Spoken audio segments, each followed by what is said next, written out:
इस वीडियो को पूरा देखो। आज ही आपके जीवन से सारी परेशानी खत्म होगी। और चैनल को सब्सक्राइब और वीडियो को लाइक करें। एक सांप के रूप में वहां पर जाके वही सेम पॉइजन उनके अंदर डाल के कहता है, फल खाओ, जिस दिन खाओगे प्रभु की तरह बन जाओगे। सेम पॉइजन, सेम पॉइजन जो उसमें था अब वो एडम में भर रहा है। और देखिए आदम और हवा ने क्या किया। आप सोचते होंगे ना, हवा ने खाया था बदर, आदम का नाम क्यों ले रहे हो? कलाम पाक कहता है वो दोनों एक थे। आप किसी का भी नाम ले सकते हो, वे दोनों एक थे। अब सुनिए, जो सोए हैं कहेंगे जय मसीह की। लिसन, मैं आपको बताना चाहता हूं, वर्ड अभी भी स्टार्ट नहीं हुआ है, वो स्टार्ट हो जाएगा कुछ टाइम में। परमेश्वर के वचन में लिखा है, डेविल जो था एक एंजल था, लेकिन जब वो प्राइड में आया, एंजल बिकेम डेविल। एक स्वर्गदूत, एक सुंदर स्वर्गदूत घमंड के कारण वचन कहता है वो शैतान बन गया। सॉरी। और जैसे वो अर्थ पे गिरा, उसने अपना सेम पॉइजन जो था वो आदम में डाल दिया। और आज देखिए ये हम सब में आ चुका है। जैसे कोविड फैलती है ना, खांसी से, हाथ मिलाने से, किसी से मिलने से, वैसे ही ये इतना फास्ट फैल गया क्योंकि वो इंसान के डीएनए में आ गया। अब मैं आपको एक ऐसे बंदे से मिला रहा हूं, जरा देखिए उसमें इस घमंड की मात्रा कितनी ज्यादा थी। और मैं आप में से हर एक को कहना चाहता हूं ताकि किसमें गलतफहमी ना हो, मुझे पकड़ के इधर सब घमंडी है। मुझे पकड़ के यहां पर सब घमंडी है। और आपको लगता है मैं तो नहीं हूं। आओ मीटिंग के बाद में मिलो, मैं आपको बताता हूं कहां कहां है। अब सुनिए, आप सभी जानते हैं कि इंसान के अंदर उसने वो पॉइजन डाला, वो घमंड उसने उसके अंदर पुट किया, इनसाइड किया। अब देखिए यहां पर क्या हुआ। जब हमारे प्रभु इस पृथ्वी पर आए तो आपको पता है कुछ लोगों ने उनकी बड़ी बुराइयां की थी, लेकिन मैं आज उन लोगों की बात नहीं करना चाहता जिन्होंने उनको परेशान किया, मारा, पीटा। मैं आपको आज उन लोगों से मिलाना चाहता हूं जिन्होंने उसका ऑनर किया। आप जानते हो एक वचन में ऐसा लिखा गया है, जब यीशु को एक घर के अंदर इनवाइट किया गया और जब वो वहां पर गया तो वहां पर एक वुमेन आई, एक बहन आई। और उस बहन ने जानते क्या किया, उसके पास संगमरमर मार्बल होता है ना, उसकी बनी हुई एक बॉटल थी, बहुत महंगी थी वो बॉटल, और उसमें कुछ इत्र था। और प्रभु का वचन कहता है वो बहन उस जैसे ही वहां जाती है और उस इत्र को लेके वो उसके सर पे डाल देती है। आप पढ़ सकते हो, वो उसके सर पे डाल दिया गया था। और you know the Bible says, प्रभु का वचन कहता है जब ये हुआ तब वहां पर एक बंदा था। उस बंदे ने कहा ये ऐसा क्यों किया आप लोगों ने, इससे अच्छा तो हम इसको बेच देते, काफी पैसे मिलते और हम गरीबों को बांट देते।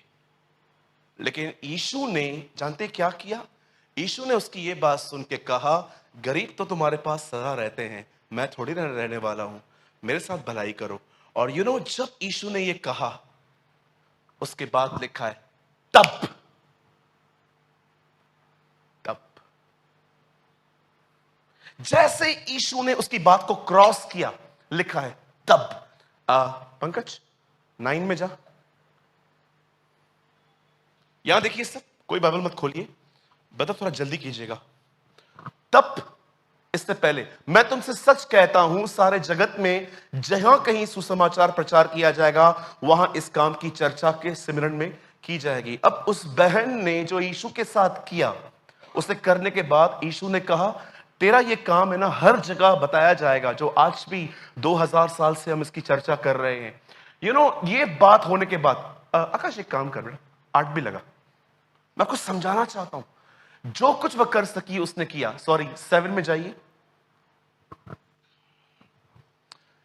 हां, तब यीशु ने कहा, गरीब तुम्हारे साथ सदा रहते हैं और जब तुम चाहो उनके साथ भलाई कर सकते हो, पर मैं तुम्हारे साथ सदा न रहूंगा। बस ब्रदर, जब उस बहन ने यीशु के सर पे इत्र उंडेला, तब परमेश्वर का वचन कहता है, वहां पर यहूदा इस्करियोती ने कहा, इसको हमने क्यों बर्बाद किया है? अरे इससे तो पैसे मिल सकते थे।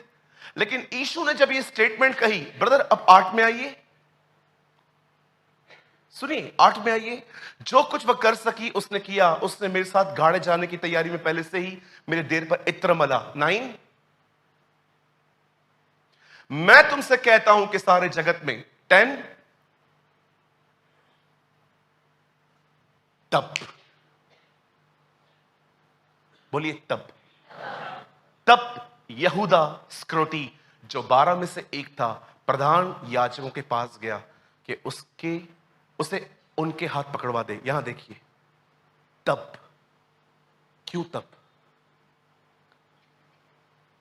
आपको पता है, जिस बंदी में घमंड होता है, अगर आप उनकी बात को काट दोगे ना, आप उनकी बात को क्रॉस कर दोगे, वो कुछ बोल रहे थे, उसके बाद आपने कहा ये ठीक नहीं है, मैं जो बोल रहा हूं वो ठीक है, सडनली अगर उनको बुरा लग रहा है, they are pride, they have pride. मैं आपसे एक बात पूछना चाहता हूं, जब कोई आपको करेक्ट करता है, आपको बुरा क्यों लगता है? जब कोई आपको डांटता है कि आपके काम करने के तरीके ठीक नहीं है, आपको क्यों बुरा लगता है? जानते हो क्यों? क्योंकि आप एक घमंडी व्यक्ति हो, आप अपने आप को कुछ समझते हो। मैंने कई लोगों को देखा है, थोड़ा उनको करेक्ट करो ना, उनके फेसेस देखो, अरे क्या गलत किया आपके साथ? कहां नहीं रह पाओगे, ना मैरिज चल पाएगी, ना घर चला पाओगे, ना चर्च में रह पाओगे, जॉब पे जॉब चेंज करनी पड़ेगी अगर तुम्हारा प्राइड नहीं टूटा तो। आप कहां नहीं रह पाओगे, आपको चर्चेस बदलनी पड़ेंगी, आपको नौकरियां बदलनी पड़ेंगी, आपको रिश्ते बदलने पड़ेंगे, और आपको सबको लगेगा सबने मेरे साथ अनफेयर किया है, जबकि इशू ये था, you have a bulk of pride. मैं कभी कभी सोचता हूं, प्रभु मैंने क्या गलत किया? मैंने तो उसको समझाया कि भाई ऐसा नहीं, ऐसा कर। अचानक मैं आपसे एक बात पूछना चाहता हूं, कभी कभी आप अपनी बातें कहते हो और कोई आपकी बात को क्रॉस कर देता है, आपको क्यों तकलीफ होती है? तब उसने जो कहा, यीशु ने क्रॉस कर दिया उसकी बात को। वो चाहता नहीं था, एक्चुअली ये सारे नाटक थे उसके, वो चाहता था कि इसमें से पैसे मिलेंगे, हम सेव करेंगे, जबकि ये पैसे उसको चाहिए थे। यीशु डिसर्न करने में एक मास्टर था, वो पहचान लेता था लोगों को कि उनके मनों में क्या चल रहा है। तब उसने एक बात कही, गरीब तुम्हारे साथ हमेशा रहेंगे, मैं थोड़ी रहूंगा। अचानक इसे पता नहीं क्या हुआ, इसने कहा चल अब मैं चुप नहीं करूंगा, और सीधा देखिए कहां चला गया। कभी आपने इस बारे में सोचा है, ठीक उस वचन के नीचे यह वचन क्यों लिखा है? हां, मैं आप में से हर जवान से एक बात पूछना चाहता हूं, आपको पता है हाउ टू ट्रीट पीपल? लोगों से कैसे बातचीत की जाती है? हाँ, मैं आप सबसे बात पूछना चाहता हूं, you know how to treat people? लोगों से कैसे व्यवहार किए जाते? ब्रदर मैं बहुत कम पढ़ा लिखा हूं, परमेश्वर मुझे जानते हैं, मैं इतना एजुकेटेड नहीं हूं, पर मैं आपको सच कहता हूं, मेरी डिग्री मेरे मैनर्स से। मैंने अपने लाइफ में कभी किसी को ऐसे ही कुछ भी नहीं बोला, जब तक मुझे ऐसा लगा कि अब कुछ ज्यादा हो रहा है जिसकी वजह से लोग स्पॉइल हो रहे हैं, तब मैं अपना मुंह खोलता हूं। और मैं आप में से हर एक को बताना चाहता हूं, मैं बहुत बार गूंगा रहता हूं, पर मैं अंधा नहीं हूं। I observe everything. मैं उन लोगों को भी देख लेता हूं जो इशारों में बात करते हैं, ट्रस्ट मी। आज मैं आपसे एक बात कहना चाहता हूं, जब आपको कोई करेक्ट करता है, आपको तकलीफ क्यों होती है? मुझे एक बात बताइए, आप जॉब कर रहे हैं, कोई भी आपको क्यों पैसे देगा अगर वो आपसे काम नहीं लेता? तो आपको वो कहते हैं 10 बजे आने के लिए, आप 10:30 बजे पहुंचते हैं, वो आपको चिल्लाते हैं, इनमें उनकी क्या गलती है? ओ ब्रदर, बहुत चिल्लाते हैं वो मुझे, क्यों चिल्लाते हैं? आप टाइम पे जाइए ना। आप रात तक फोन लेट तक 12, 12:30, 1 बजे तक ऑनलाइन रहते हैं। आपके माँ बाप आते हैं, बूढ़े बेचारे, चक्कर मार के जाते हैं रूम में कि आप सोए हो नहीं सोए हो, और आपको कहते हैं सो जा, सो जा, लेट्स, इनफ इज इनफ, सो जा। और आपको लगता है कि वो गलत है। हाँ, चर्च का पास्टर आपको कुछ समझाता है, गॉसिप मत करो, यहां की बातें वहां मत करो, ग्रुप मत बनाओ, ये मत करो। आप देख रहे हो, आप किसी को नहीं सह सकते? आपको अपने अंदर की बीमारी नहीं दिखती? हाँ, आपको पता है मैरिजेस टूटने का सबसे बड़ा रीजन क्या है आज? शादियां टूटने का सबसे बड़ा कारण क्या है आज? जानते हो रीजन क्या है?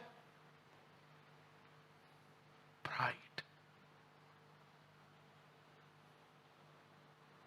कुछ बहनों को उनके घरों में कभी डांट नहीं पड़ती, और जब एक नए माहौल में एंटर होते हैं और उनको थोड़ी भी डांट पड़े, वो अपनी मां को कॉल करके बोलती है मैं वापस आ रही हूं। सोचो, आपने अपने बच्चों की भी जिंदगियां बर्बाद की है कुछ लोगों ने। कभी आपने उनको डिसिप्लिन नहीं किया। अगर आप अपने बच्चों को बचपन में ही थोड़ा डिसिप्लिन में रखते, उनको डांटते चिल्लाते, उनको छोटेपन में ही सारे ऐशोआराम न देते, तो आज आपके बच्चे खुश होते। लेकिन क्यों आज आपके बच्चे आपके पास हैं? जानते हो क्यों? क्योंकि आपने उनको कभी डांटा ही नहीं। 14 ईयर्स की एज में मैंने जॉब करना स्टार्ट की थी, मेरे घर के हालातों के कारण। मैंने बचपन से, मेरा एक ही लक्ष्य होता था, एक जिम्मेदार बेटा बनना जो अपने परिवार की जरूरतों के लिए कुछ कर पाए। मैंने अपनी स्टडीज लेफ्ट की, मैंने सब छोड़ दिया। टिफिन लेके 14 की एज का था मैं, 38 रुपीज मेरी सैलरी होती थी उस टाइम पे। दो कटिंग चाय मिलती थी हमें, जहां मैं रहता हूं मेरे टाउन में। बच्चे क्रिकेट खेलते थे, मैं टिफिन लेके जाता रहा। मैं इतना अंदर में परेशान, इतना इरिटेट होता था कि प्रभु, मेरे खेलने के दिन थे यार, मैं नंबर 1 था क्रिकेट खेलने में, मैं क्या कहां लगा दिया तूने मुझे? मैं कोसता था खुद को। और जब वहां पर जाओ बॉस के सामने, बॉस हर दिन बीवी से सुनी हुई गालियां मुझे देता रहा, हर दिन। ऐसा कोई दिन नहीं होता था जो मुझे, और गालियां भी ऐसी गालियां जो कभी लाइफ में मैंने नहीं सुनी थी। मुझे लगता था इसके पास बुक है कोई, ये पढ़ के आता है मेरे लिए। ऐसी ऐसी गालियां। इसकी वाइफ कॉल करती थी, किधर हो, आए क्यों नहीं हो? तो स्पीकर बंद करके बात करता था, आ रहा हूं आ रहा हूं आ रहा हूं। फिर मैं उनको बोलता था, सर ये काम। जो वहां से सुनता, वो सूत समेत मुझे लौटाता। मैंने जॉब ही छोड़ दी। मैंने उनको कहा मैं नहीं कर सकता। फिर मैंने दूसरी जॉब पकड़ी। फिर जब मैं दूसरी जॉब पे गया, ये उनका भी बाप निकला। वो गालियां देता था, ये हाथ उठाता था। आप बिलीव कीजिए, मेरे बॉसेस ने मेरे ऊपर कई बार हाथ उठाया था, और मेरी मजबूरी थी, मुझे पैसे चाहिए थे।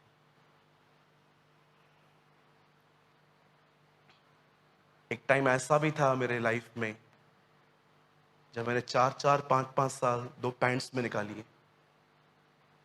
2 पैंट्स धो धो के मां कहती थी यहां तक आ गई थी वो पैंट, फिर भी मैं पहनता था, लेकिन मैं काम करता था। वो लाइफ के स्ट्रगल्स में, हर दिन गालियां खा खा के डांट खा खा के, लोकल ट्रेन में धक्के खा खा के दरवाजों पे लटक लटक के हम्बल बन गया मैं। आज की जनरेशन हर चीज में उनको आज शॉर्टकट चाहिए। मैं नहीं कहता कि आपको अगर एक कंफर्ट जोन मिलता है तो ये गलत है, ठीक है, परमेश्वर ने जिसके लिए जो ठहराया है उससे मिली, बट ये मेरा जीवन था। आप भाई दिनेश से मिलिए, वो आपको बताएगा, मेरे ही नोस माई स्ट्रगल्स। जब मैंने चर्च भी स्टार्ट की, मैं कभी फ्रेश नहीं दिखता था, मैं सीधा काम से भाग के प्रीच करता था। बहुत लोग यहां पर जानते हैं, मैं पूरा डस्ट में होता था, मुझे टाइम नहीं मिलता था, मैं अपना काम पूरा करके प्रीच करता था आरकेडी में आके। समटाइम्स वो लड़का मेरे ऑफिस में आके बैठता है और मुझे वो कभी कभी बोलता है आज मैं वर्ड वर्ड नहीं सुनने आया हूं, जस्ट अपना कोई अनुभव शेयर कर मुझसे कि तू कैसे निकला। मुझे आज भी याद है, एक दिन मुझे दिनेश ने ये कहा था कि ब्रदर, समटाइम्स जब मैं फेडअप हो जाता हूं ना, आई थिंक योर स्ट्रगल्स, और मैं करेज हो जाता हूं वापस। मैं आप में से हर एक को कहना चाहता हूं, आपको क्यों सबसे प्रॉब्लम होती है? इधर प्रॉब्लम, उधर प्रॉब्लम, घर में प्रॉब्लम, जॉब में प्रॉब्लम, आपको दिखता है आप पे घमंड है। क्यों कोई आपको थोड़ा समझाता है आप ऑफेंड हो जाते हो? एक दिन कलाम पाक कहता है, यीशु मसीह के डिसाइपल्स जो थे सबत के दिन बाले तोड़ तोड़ के खा रहे थे। फरीसी लोग वहां पर आके कहते हैं, ये क्या कर रहे हो? आज आज सबत का दिन है, आज के दिन तो हम लोग घर में चूल्हा भी नहीं जलाते, तुम खा कैसे रहे हो? तब यीशु मसीह उनको एक बात कहता है, सुनो, जो तुम खाते हो वो तुम्हें कभी अशुद्ध नहीं कर सकता, पर जो तुम्हारे बाहर से निकलता है, गंदी बातें, रूड बिहेवियर, ये तुम्हें अशुद्ध करता है। यू नो, ये जब यीशु ने उनको ये समझाया, पतरस आके बोलता है, प्रभु, उनको आपकी बात का बुरा लगा है। बुरा क्यों लगा? क्या गलत बोला तुमने उसको? किसी दिन पे नॉनवेज नहीं खाओ वो चलता है, लड़कियों को छेड़ो वो ठीक है। आज मैं नॉनवेज नहीं खाऊंगा, गुटखा खाएगा चलेगा। बहुत लोग हैं डेज को, मैं ठीक है, आप वेजिटेरियन भी हो तो अच्छी बात है, अप्रिशिएट, आपको कोई जबरदस्ती नहीं है। पर उन लोगों का क्या जो कहते हैं हम नॉनवेज नहीं खाते? एक बहन ने कहा अपने पति के सामने, मैं नॉनवेज नहीं खाती। उसके पति ने कहा, मुझे कच्चा खा गई है। मैं सामने खड़ा था, मैंने मुंह हटा दिया। मैंने कहा मारना पड़े इसको मेरे सामने। मैं घर में गया था, उस बहन ने कहा, ब्रदर आपको पता है मैं नॉनवेज नहीं खाती हूँ। उसका पति मेरे सामने खड़े होकर बोलता है, और उससे बड़ी गंभीरता से कही थी, आप हंस रहे हो? वो नहीं हंस रहा था, वो कह रहा था, ब्रदर आपको क्या बता, मुझे कच्चा खा गई है, बर्गर में भी नहीं डाला है, ऐसे ही खा गई है मुझे ये। तब मैं समझ गया पीड़ित है, पीड़ित है। तो मैंने उनसे पूछा, अंकल आप हमारे आंटी के लिए ऐसे मत बोलो। मैंने उसको ऐसा भी बोला। बोलता है, ब्रदर मैं आपको क्या बताऊं, सारा दिन इसका मुंह चलता रहता है, होल डे। आप बैठ के देखो ब्रदर, मेरा मन चले मैं पुलिस के पास जाके बोलूं मेरे को जेल में रखो। ऐसे बोल रहे थे वो मेरे सामने। बोला है मैं इतना डिस्टर्ब हो गया हूँ, होल डे चप चप चप चप चप चप। बोलता है, ब्रदर कभी कभी तो ऐसी लैंग्वेज यूज करती है, मुझे काटती है चीजें, मेरे पास्ट को निकालती है कि मुझे पता है शादी से पहले कितनी गर्लफ्रेंड्स थी तुम्हारी, ये वो ये। बोला था, ब्रदर 15 साल पहले की बातें निकालती है, बच्चों को भी बोलती है तुम्हारा बाप ऐसा है। बोलता है, मैं कैसे रहता हूं मुझे पता है। तब मैंने उस भाई को बोला, यीशु मसीह की जय। चलो यहां से यूज द भागा, सूरज भाग। कुछ लोग जॉब पे नहीं टिकते, घर पे नहीं टिकते, चर्च में नहीं टिकते, किसी के साथ 3 महीना दोस्ती फिर नए दोस्त, 3 महीना दोस्ती फिर नए दोस्त। अरे कब तक? इलाज करो। क्यों डांट सुनने पे आपको तकलीफ? क्यों आपके फेसेस बदल जाते हैं? क्यों आप नाराजगियों में आ जाते हो? अब ऐसे मतलब वो एक बार आपकी बात को क्रॉस कर दिया गया और उसके बाद आप उसकी तरफ देखते भी नहीं हो। See your attitude. मैंने एक दिन एक भाई की बात क्रॉस की थी, कंप्लीटली रॉन्ग थे वो। उन्होंने कहा हमें ये नियम लागू करना चाहिए। मैंने कहा no, I am not agree with you. प्यार करने का मतलब ये थोड़ी है कि आपकी हर एक बकवास के साथ एग्री हो जाएंगे हम। I love you brother, but I not agree with you.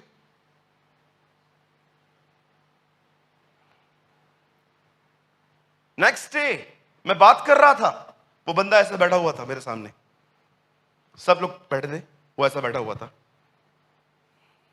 You know, see my face, मेरा चेहरा देखो, आपको कुछ मैसेज मिलेगा।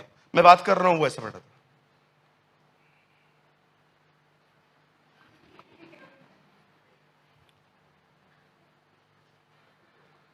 See your pride. See your pride. भाई मैं सच कहता हूं, मैं घूम के आया हूं अंदर से। क्यों? कब आखिर निकलेगा आपके अंदर से?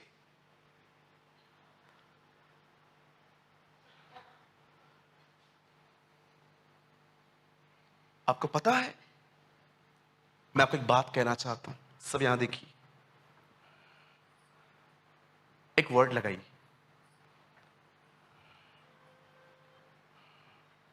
ओ थैंक यू जीसस, धन्यवाद यीशु।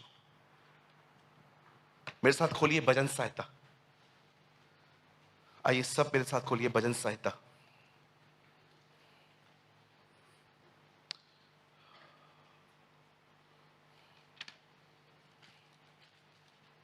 वन 138 मेरे साथ खोलिए भजन सहायता 138, साम्स 138।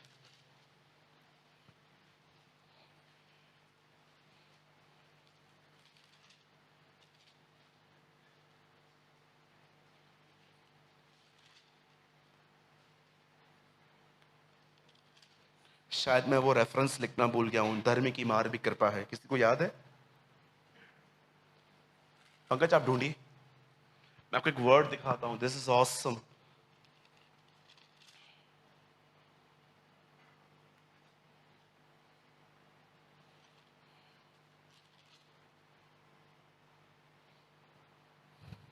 या 141 ब्रदर, 141 उसका 5, यहां देखिए सब, सी हियर 141 साम 15।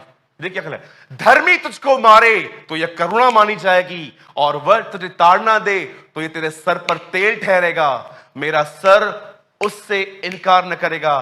दुष्ट लोगों के बुरे कामों के विरुद्ध मैं निरंतर प्रार्थना करता रहता हूं।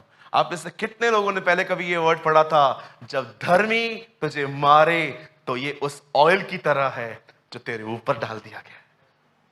आपको पता है, जब आपकी जिंदगी में कोई आपको डांटता है, कोई आपको करेक्ट करता है, ही इज अ पर्सन जो अपने शब्दों से आपको मोल्ड कर रहा है, वो आपको शेप दे रहा है। अरे मैं आपको सच कहता हूं, लिख के देता हूं, प्रभु मेरा गवाह है, अगर आपके जिंदगी में आपको डांटने वाले आपसे दूर चले गए ना, आपको बैकस्लाइड होने में समय नहीं लगेगा। इंसान में इतनी ताकत नहीं है कि वो बार बार अपने आप को पकड़ सके। इसीलिए परमेश्वर ने, जब हम बचपन में थे, मां बाप ठहराए, स्कूल गए, टीचर आया, शादी करके गए, सास और बहू, सास और जो मदर इन लॉ जो एंड फादर इन लॉ, वो आपके ऊपर दिए गए, और आप चर्च में आए तो आपको पास्टर दिया गया। कभी आपने इस बारे में सोचा है कि जहां कहीं भी हम जाते हैं, हमारे ऊपर कोई क्यों स्टैंड किया जाता है? क्योंकि परमेश्वर जानता है मनुष्य में इतनी ताकत ही नहीं कि वो स्वयं को पकड़ सके। इसीलिए परमेश्वर आपके ऊपर एक मैच्योर, एक ऐसे व्यक्ति को स्टैंड करता है जो आपको सिखाए, समझाए। अब सोचो, अगर किसने उसका विरोध किया तो वो कहां जाएगा? सोचो, आपके अंदर घमंड है और परमेश्वर आपको उस घमंड से आजाद करना चाहता है। वो किसी को आपके अधीनता में रखना चाहता है आपको, लेकिन आप उसका भी विरोध करने वाले हो। मैं आपको बताना चाहता हूं, आप कहां जाएंगे? स्कूल में टीचर पसंद नहीं है,